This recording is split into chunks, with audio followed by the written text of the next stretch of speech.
August 11th, 2022. Halfcast 335, episode 335. Let's go. Of course, I have a few things to share with you guys. An evening of reflection. Shall we?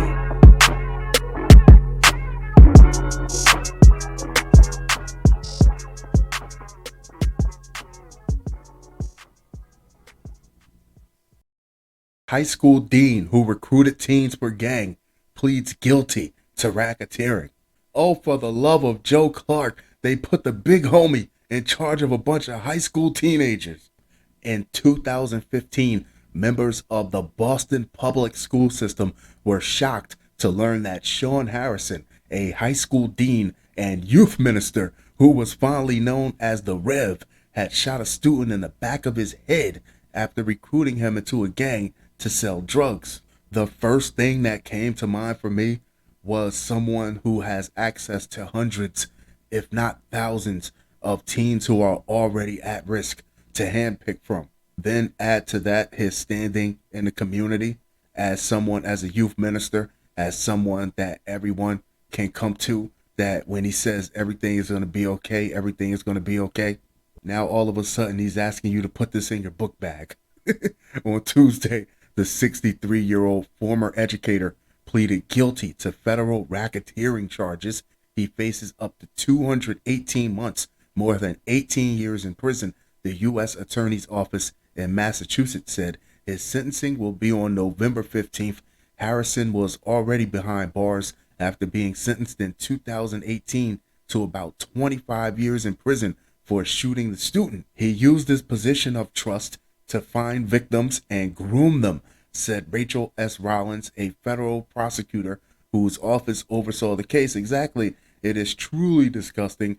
Harrison lived a double life, authorities said. In public, he portrayed himself as an anti-violence advocate and a mentor to at-risk teens. As a dean at Boston's English High School, in reality, he was a member of the Latin Kings, using his position to recruit teens to sell drugs, prosecutors said. At-risk teens was a gimme, but let's widen the scope a little bit and say we're looking for aspiring mathematicians, we're looking for aspiring chemists or aspiring scientists, or even aspiring lawyers who look to even be judges or politicians someday, and groom them from high school. Now you're thinking long term.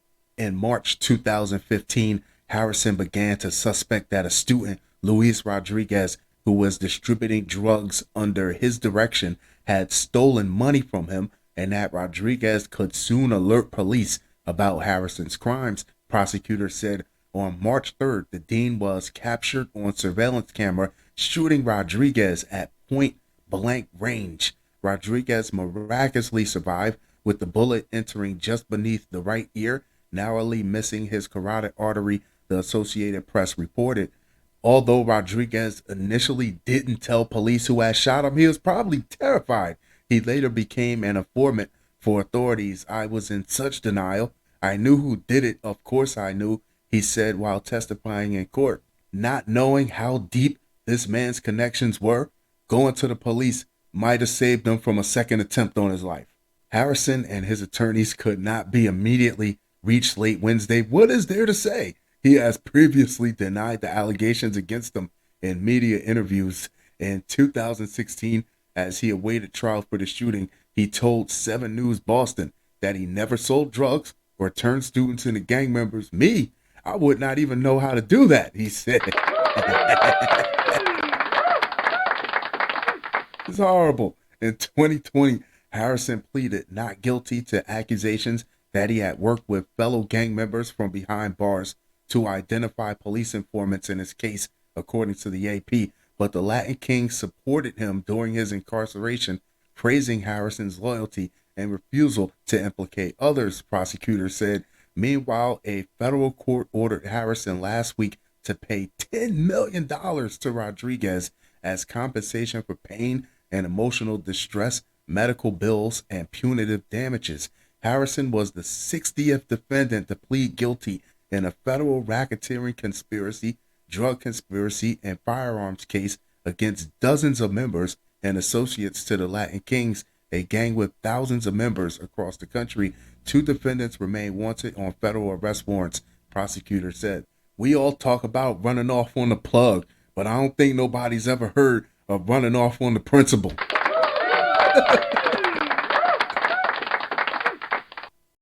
Next up, Oklahoma woman gets life in prison after admitting she asked her lover to kill her allegedly abusive pastor husband. That is a lot. Oh, what a tangled web we weave.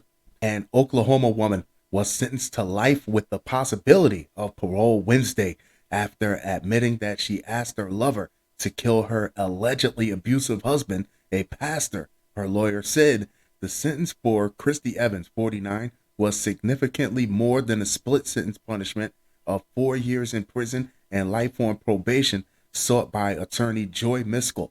That seemed very ambitious to ask the court for, but credit for floating it out there. Miskell said prosecutors had sought life without the possibility of parole for the March 22, 2021 murder of David Evans, her husband of 3 decades and a pastor of Harmony Free Will Baptist Church, and Ada, the Pontotoc County prosecutor handling the case. Tara Portillo could not be reached for comment on Wednesday. Kristie Evans will be eligible for parole in 2060 after serving most of 45 years, Miskell said. During a sentencing hearing Tuesday, Evans testified that she asked her lover, Khalil Square, to fatally shoot her husband while he slept, NBC affiliate KFOR reported. Who was this lover that checked off all these boxes? I have a husband. Okay. He's a pastor. Okay.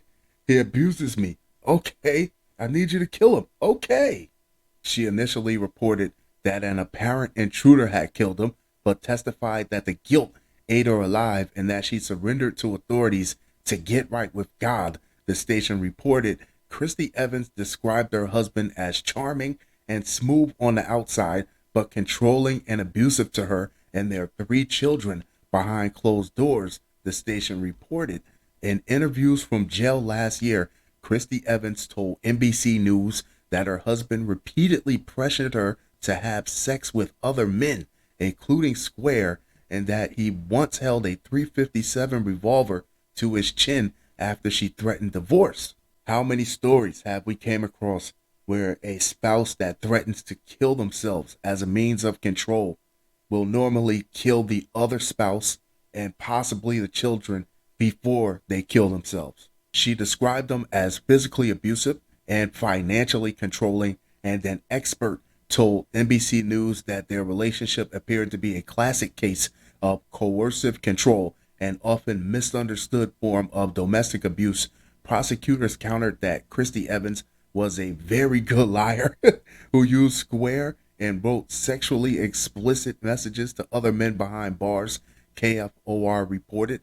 A lawyer for Khalil Square, Tony Coleman, said Wednesday that he believed Evans' punishment was consistent with the court's understanding of the evidence and the law. Square, who was in his 20s, entered a not guilty plea in the killing but has admitted to pulling the trigger.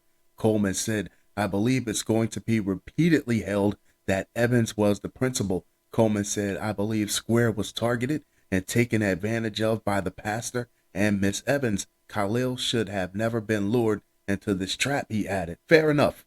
But also, at 20 years old, you should at least know enough that you didn't have to go through with any of it. What, did he think that cuckold didn't have any strings attached? David Evans' mother, Jean Richardson, said Wednesday that she believed the judge handed down the correct sentence. I don't know if there's justice, but I don't believe in the death penalty, said Richardson, 80. It's not an eye for an eye, but it is punishment. Kristie Evans' daughter, Brittany Long, who has publicly supported her mother and described her father as abusive, said Wednesday that she wasn't done fighting for her mother and hoped she could get mental health treatment in prison. Long also recalled when her mother confessed to the killing and said, even if I spend the rest of my life behind bars, I'll be more free than I was with your dad. Next up, Florida airport employee accused of stealing $16,000 worth of luggage. We came up with two options for you. Either you can do 4 years in prison and pay all that money back, or we can lock you in a room with a few customers that got especially nasty with us over their luggage. You got 5 minutes. An airline subcontractor working out of the Destin Fort Walton Beach Airport in Florida has been arrested on allegations of stealing luggage and items from passengers worth a total of up to $16,000, authorities announced Thursday. Not even getting into the contents of the luggage, some of that luggage alone by itself is expensive. The arrest followed an investigation into missing items and luggage from travelers. The Okaloosa County Sheriff's Office reports Mary Esther resident Giovanni DeLuca, 19, faces 2 counts of grand theft. According to the sheriff's office, a passenger who traveled in July reported that her suitcase never arrived at her final destination. The woman said it contained items worth over $1,600. An Apple AirTag tracking device inside the bag showed its location to be on Cathy Court and Mary Esther, the sheriff's office said. Finally, a story where somebody's properly using an Apple AirTag. Another traveler claimed that over $15,000 worth of jewelry and other items were taken from his luggage during a trip Tuesday. Following the reports, investigators from the sheriff's office consulted a database of airline employees who lived near Cathy Court. Investigators made consensual contact, which sounds weird, with DeLuca Wednesday, where they entered his home and recovered the items which had gone missing on Tuesday, the sheriff's office said. While DeLuca admitted to combing through the suitcase, which had gone missing in July, and removing its AirTag, the items in it have not yet been recovered. They've been long gone, the sheriff's office reports. This arrest is an example of excellent teamwork by our airport security unit, our investigators, and the airport to find the person responsible for these steps and make sure he is held responsible, Okaloosa County Sheriff Eric Aden said in a statement. Fun show. Fun show. Fun show.